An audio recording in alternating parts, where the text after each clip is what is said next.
நான் முன்னாடியே பேசுகிறதுக்கு காரணம் வந்து பாம்பேக்கு போகிறேன். அதில் கூட ஒரு பாம்பு இருக்குது பாருங்க. நான் இந்த நிகழ்ச்சிக்கு வருவேனா இல்லையான்றதை வந்து தயாரிப்பாளர்களுக்கு கொஞ்சம் சின்ன டவுட் இருந்தது. நான் வர வழியில் என்னுடைய கார் வந்து பஞ்சர் ஆகி ஒரு ஆட்டோ பிடிச்சி தான் இங்கே வந்து சேர்ந்தேன். அவ்வளோ முக்கியத்துவம் வந்து இந்த நிகழ்ச்சிக்கு.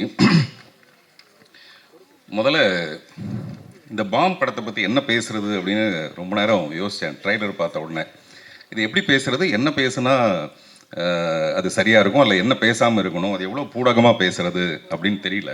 அதனால் வாயு பகவானை வணங்கிவிட்டு என்னுடைய பேச்சை துவங்குகிறேன். முதல்ல இந்த பாம்னு ஒரு டைட்டில் ஒன்று நான் நினச்சேன், ஏதாவது பாம் கலாச்சாரம் சம்மந்தப்பட்டது போல இருக்குது அப்படின்னா. நான் கூட ஹவுஸ்ஃபுல்னு ஒரு படம் பண்ணியிருக்கேன். கோயம்புத்தூர் பாம் பிளாஸ்ட்டை வச்சுக்கிட்டு ஹவுஸ்ஃபுல்னு ஒரு படம் பண்ணி தேசிய விருதுலாம் வாங்கியிருக்கேன். அந்த மாதிரியான ஒரு விஷயத்தை எடுத்திருப்பாங்களோ அப்படின்னு சொல்லிட்டு முதல்ல இந்த ட்ரெய்லரை பார்க்குறதுக்கு முன்னாடி இருந்தது.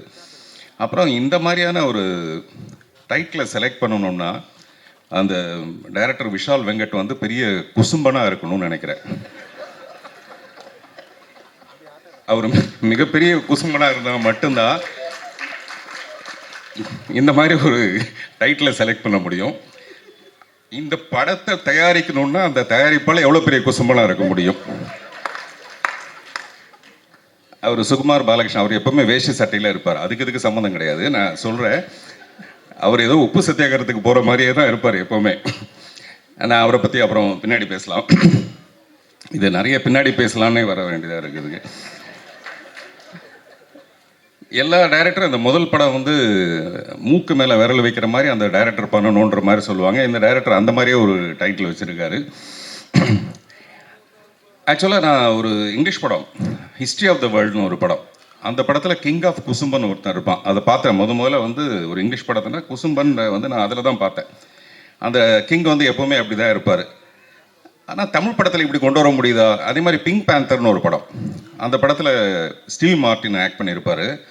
அவர் என்ன பண்ணுவார்னா ஒரு ரெக்கார்டிங் தேட்டருக்கு, டி இமான் சாருடைய ரெக்கார்டிங் தேட்டர் மாதிரி ஒரு ரெக்கார்டிங் தேட்டருக்கு போய் ஒரு ரூம் தனியாக இருக்கும். ஆனால் அந்த ரூம் வந்து தனியாக இருக்குன்னு ஒரு நினச்சிக்கிட்டு அந்த ரூம்குள்ளே போயிட்டு ரகசியமாக ஒரு வேலையை செய்வார். செஞ்சால் அது வெளியில் ரெக்கார்டிங் தேட்டர்னே அவருக்கு தெரியாது. 5.1 ஸ்டீரியோவில் வந்து அந்த சத்தம் வெளியில் வந்துடும். இந்த மாதிரி படங்கள் தான் நம்ம பார்த்துருக்கோம். ஆனால் இது தமிழ் படத்தில் பண்ணுற தைரியம் வந்து எப்படி ஒருத்தருக்கு இருக்குன்றதே எனக்கு ரொம்ப ஆச்சரியமாக இருந்தது. சில நேரத்தில் நம்ம வண்டி காரில் வந்துட்டு இருக்கும்போது பார்த்தீங்கன்னா திடீர்னு அந்த மாதிரி ஒரு பாம் பிளாஸ்ட் ஒன்று வந்துடும். அது யார் செஞ்சாங்கன்னு தெரியாது. நம்ம மெதுவாக கண்ணாடி அப்படியே இறக்குவோம். ரொம்ப ஒரு பயங்கரமான ஒரு சூழ்நிலை ஏற்படும். இதெல்லாம் வந்து சினிமாவில் சொல்கிறதுங்கிறது ரொம்ப ரொம்ப கஷ்டமான விஷயம். ஆனால் முழு படம் பார்க்கும்போது தான் நமக்கு தெரியும் இந்த படத்தில் வந்து நிறைய அன்பு தான் டீல் பண்ணியிருக்காங்கன்னு.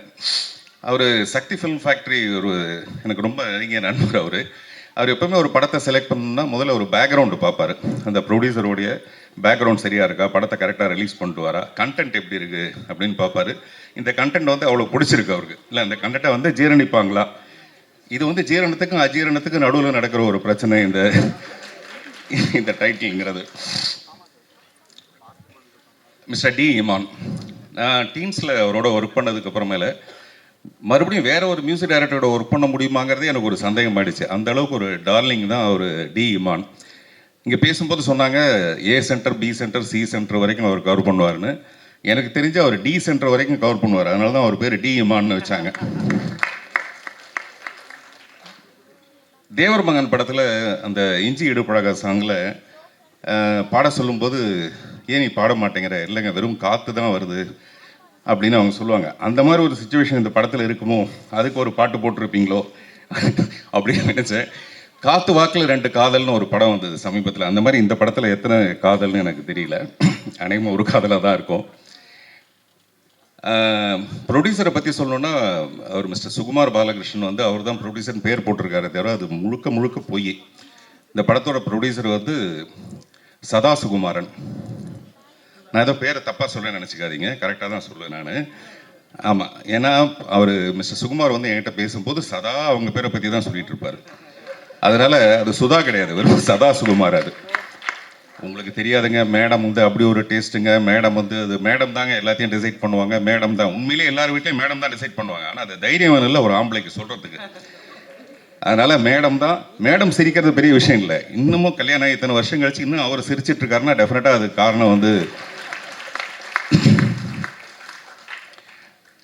இந்த படத்தில் நடித்த ஒரு மிஸ்டர் காளி வெங்கட்டு, நிறைய பேர் எல்லாருமே வந்து ரொம்ப கஷ்டப்பட்டு ஒரு ஒரு நிலைக்கு வந்திருக்காங்க. அந்த நிலைக்கு காரணமாக ஒரு விஷால் வெங்கட்டுக்கு வந்து பாராட்டுகள். இதில் நிறைய பேருக்கு வந்து முக்கியமான பாத்திரங்கள் கொடுத்ததுக்கு. மிஸ்டர் அர்ஜுன் தாஸ் வந்து எனக்கு தெரிஞ்சு நான் கமல் சாரை ரொம்ப ரசிச்சிருக்கேன். சின்ன வயசுலேருந்தே நான் வந்து சினிமாவுக்கு வரதுக்கான இன்ஸ்பிரேஷன் வந்து கமல் சார் தான். இது நிறைய மேடையில் சொல்லியிருப்பேன். சமீப காலமாக இப்போ வந்திருக்க நடிகர்கள்லேயே என்ன ரொம்ப இன்ஸ்பயர் பண்ணுறது வந்து Arjun Das. Very promising actor. Promising ஆக்டர்னா அவர் ரொம்ப சிறப்பான ஒரு நிலைக்கு வருவாருன்றது வேற. இன்னொரு விஷயம் பார்த்தீங்கன்னா, மாப்பிள்ளை மாதிரி வந்திருக்காருல, நிறைய பொண்ணுக்கு அவர் ப்ராமிஸ் பண்ணியிருப்பார்.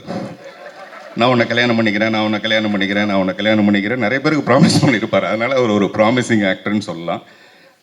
சார் சும்மா கூச்சப்படுற மாதிரி நடிக்காதீங்க சார். நமக்கும் தெரியல, அதெல்லாம் கிராஸ் பண்ணி தானே வந்திருக்கோம் நம்மளும்.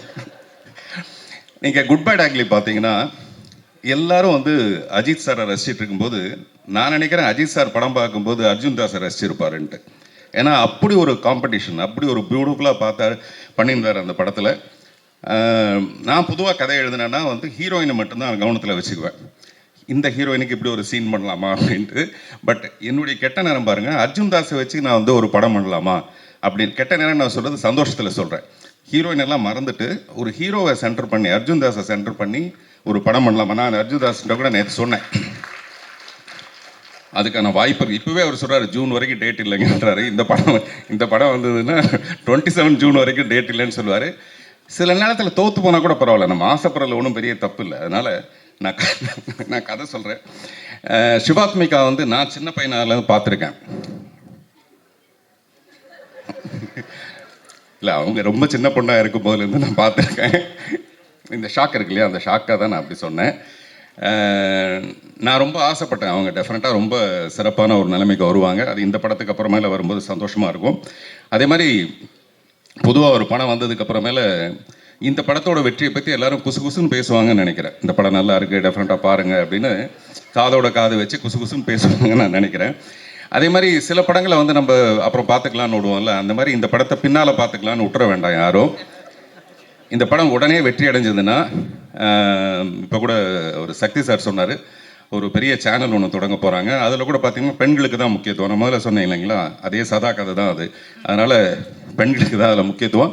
இந்த ப்ரொடியூசர் வந்து நிறைய படம் பண்ணுவாங்க, அதுக்காகவாது டெஃபினட்டாக இந்த படம் வெற்றி அடையணும். அப்படி நிறைய படம் பண்ணும்போது பொதுவாக ஒரு படம் வெற்றி அடைஞ்சதுன்னா பார்ட் 1, பார்ட் 2, பார்ட் 3ன்னு எடுப்பாங்க இல்லையா. இந்த படத்தை பார்ட் 1, பார்ட் 2, பார்ட் 3 அப்படின்னு எடுப்பாங்க. நன்றி, வணக்கம். நான் கொஞ்சம் முன்னாடி கிளம்ப வேண்டியதாக இருக்குது. எல்லாருக்கும் நன்றி. தேங்க்யூ.